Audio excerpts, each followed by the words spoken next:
You know what?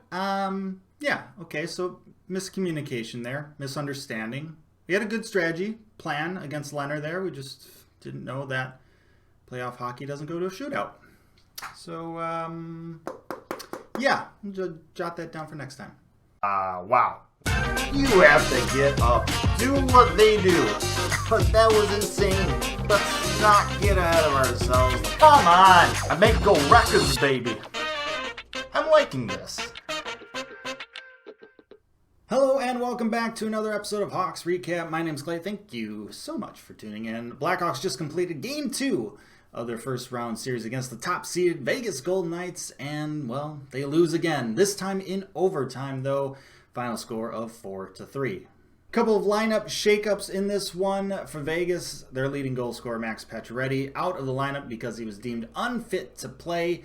Obviously, that is pretty vague and leaves a lot to the imagination. But if I had to guess, if I had to assume, I would think that it was probably just because of a flare in the injury that had kept him out of the round robin. For the Blackhawks, Adam Boqvist got the yank. Lucas Carlsson got the shove into the lineup. Blue line kind of got mixed around a bit.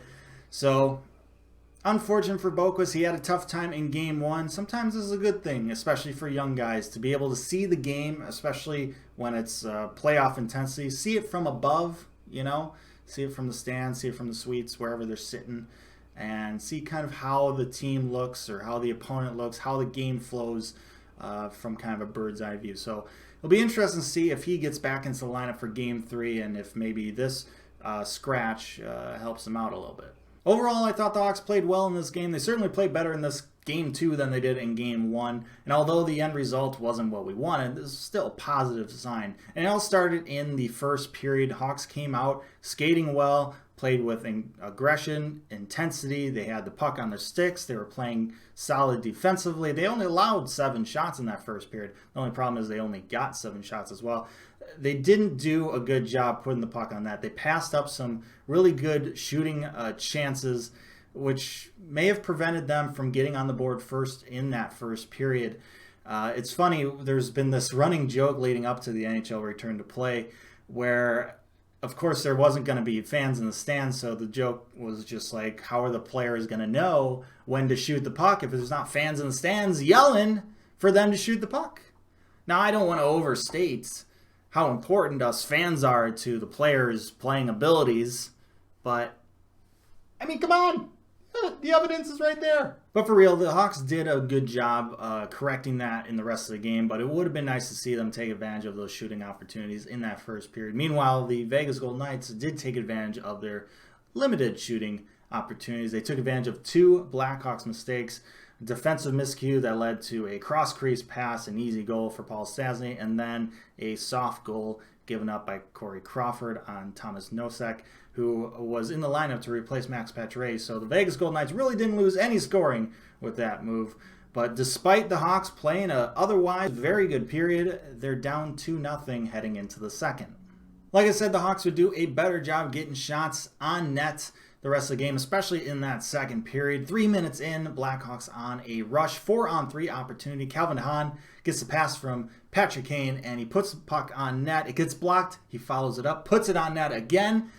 Leonard with the save, but the rebound comes right out to Kirby Dach, who's just sitting there right outside the crease, and he pots it home, empty net, for his first career playoff goal, and the Hawks have some life. Hawks playing well after that, using that goal as momentum, and just past the halfway mark, they would get themselves a power play opportunity, and they would take advantage of it with just under 8 minutes left to go in the second frame. Jonathan Toews takes the puck into the zone, drops it over to Patrick Kane, who gets it over to Dominik Kubalik, who beats a defender in the top of the circle's high slot area, uses the defenseman as a screen, and wires it past Robin Lehner's glove hand, and this game is tied at 2.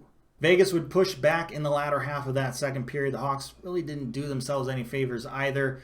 Blackhawks would fail to get the puck out of their own zone and get it deep so that their defensemen could change. In the second period, they got the long change benches far away from the defensive zone. So there was a time where Duncan Keith and Calvin DeHaan were out there for over 2 minutes. They were just absolutely gassed. Created a couple opportunities for Vegas because of that. But thankfully, Crawford was up to the task, made some big saves, got the puck frozen so that those two guys could get off the ice. Unfortunately, Vegas would eventually break through with just under 3 minutes left to go in the second period. Golden Knights with the puck in the offensive zone put a shot on target from the point. A lot of bodies in front there. Crawford having trouble seeing the puck. Puck goes wide, which usually is pretty good, right? Should go into the corner, but no. Mark Stone right there hits him square in the chest. Puck drops into the crease and he just taps it into the wide open net. Nothing Crawford could really do there. I mean, that's why they play soccer in the hallways before games, situations like that. Ugly goals count as much as pretty goals. However, they're not as fun to talk about. So let's talk about a pretty goal. Under a minute left to go in the second period. Dylan Strome with the puck, takes the puck into the zone, drops it over to Alex DeBrincat. Dylan Strome goes towards the net. DeBrincat flies the puck over to Patrick Kane, flying up the wing. He takes it and he's ready for that backhand roof shot over Leonard's shoulder. But he says, not today. I'm going to backhand pass it cross crease to Dylan Strome on the back post. And he just taps it in wide open net. What a pretty goal. 13 seconds left in the period. Big goal to tie the game up. 3 apiece going into the third. Now the third period was all Golden Knights. I mean, that's kind of their thing. Third period is really where they shine the most. They outshot the Hawks 16-6 in that third period. Hawks were kind of in survival mode, but thankfully Crawford was up to the task, made a number of big saves, 16 in total, to keep this game knotted up and to get this game into overtime. Unfortunately, the overtime period was basically just an extension of the third. Vegas outshooting the Hawks 7-1 in that bonus frame, although the best opportunity for the Hawks didn't even count. Dylan Strome with a wicked wrister beating Leonard, but it hits the underside of the crossbar and goes out. Oh, hockey is just so cruel sometimes. Just over 7 minutes into the overtime frame, Blackhawks once again having trouble getting the puck out of their own zone and getting it deep. And since the overtime is just like the second period where you have the long change, the defenseman can't get off the ice for the Hawks. They're dead tired. Connor Murphy is just absolutely gassed. He gets beat. Puck goes into the corner. That's like the least of my worries there. The thing that really worried me, or the thing that really sucked, was the fact that Jonathan Toews just left Riley Smith wide open in the crease far post. And, well, the puck finds him, and he puts it into basically a wide open net. And, well, Vegas wins. Now, bad news, obviously. Hawks lost this game and now trailed this series 2-0 against a really good Vegas Golden Knights team. But on the flip side, on the positive side, Patrick Kane is starting to show up. He had 3 assists in this one. He was much more noticeable, had some more ice, some more space with the puck. Kirby Dach, first career playoff goal. Overall, the Hawks played better in this one than they did in Game 1. So, improvements, things to build upon. Have some positives to take out of this. This game could have gone either way. I know a lot of people didn't take the Hawks in this series. Me being one of those people. And now a lot of people are seeing this series be 2-0 in favor of the Vegas Golden Knights and are probably thinking Golden Knights are going to sweep the Hawks. But here's the thing. Playoff series are rarely straightforward. They tend to have some ebbs and flows. If we go back to 2014, Hawks versus Blues, first round of the playoffs, Blues won the first 2 games of that series. 1-2 overtime games at home.